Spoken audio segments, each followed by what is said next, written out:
గౌరవ అధ్యక్షుడు డాక్టర్ బైజవాడ రవికుమార్ గారికి, అదేవిధంగా కార్యవర్గ సభ్యులందరికీ, ఇక్కడ విచ్చేసినటువంటి ఇతర ప్రజలకి అందరికీ కూడా నా యొక్క జన విజ్ఞాన అభినందనలు తెలియజేస్తున్నాము. మేము తరచుగా ప్రతి సంవత్సరం ఇదే ప్లేస్ ఇక్కడే మేము గుడి సంచులు ఇస్తున్నాము. ఈ గుడి సంచుల ప్రధాన ఉద్దేశం ఏంటంటే పర్యావరణంలో పరిరక్షణ భాగంగా ఏదో కొంత ఈ ప్లాస్టిక్ అనే సంచులు వాడకుండా ఈ యొక్క గుడ్డ సంచులను వాడితే కొంతవరకైనా మనం మన వాతావరణాన్ని కలుషితం కాకుండా చేసుకుంటామనే ఉద్దేశంతో. ఎందుకంటే ఇప్పుడు నేల చనిపోతుంది, గాలి చనిపోతుంది, నీరు చనిపోతుంది, ప్రతిదీ చనిపోతుంది, ప్రతిదీ కాలుష్యం అవుతుంది. కాబట్టి మనం భారత పౌరులకు ఇవ్వాల్సిన స్వచ్ఛమైనటువంటి వాతావరణాన్ని మనం ఇవ్వలేకపోతున్నాం.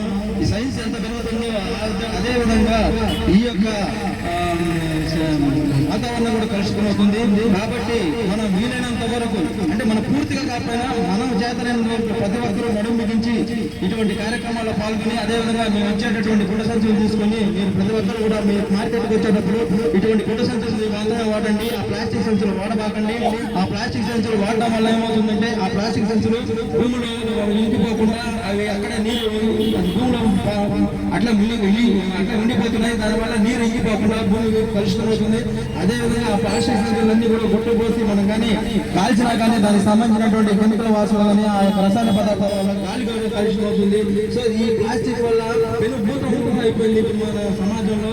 కాబట్టి మన రాబోయే భావి భారత పౌరులకు మన స్వచ్ఛమైన వాతావరణంతో అనే ఉద్దేశంతో ఈ యొక్క కావలి పట్టణ జన విజ్ఞాన వేదిక ధనవంత కార్యక్రమంగా ఈ రోజు బాబాసాహెబ్ అంబేద్కర్ 133వ జయంతి సందర్భంగా ఈ గుడ్డ సంచులు పంపిణీ చేయబడింది. ప్రతి ఒక్కరూ ఇక్కడేదో మాట్లాడుతున్నారు, ఇక్కడేదో గుడ్డ సంచులు ఇస్తున్నారని అనుకోకుండా ప్రతి ఒక్కరు ఈ కార్యక్రమంలో పాల్గొని ఈ సంచులు తీసుకొని మీరు ప్రతిసారి ఎక్కడికి పోయినా కానీ ఈ సంచుల్లో మీరు మీ యొక్క ఐటమ్స్ తీసుకోండి. వీలైనంత వరకు మీరు ఆ యొక్క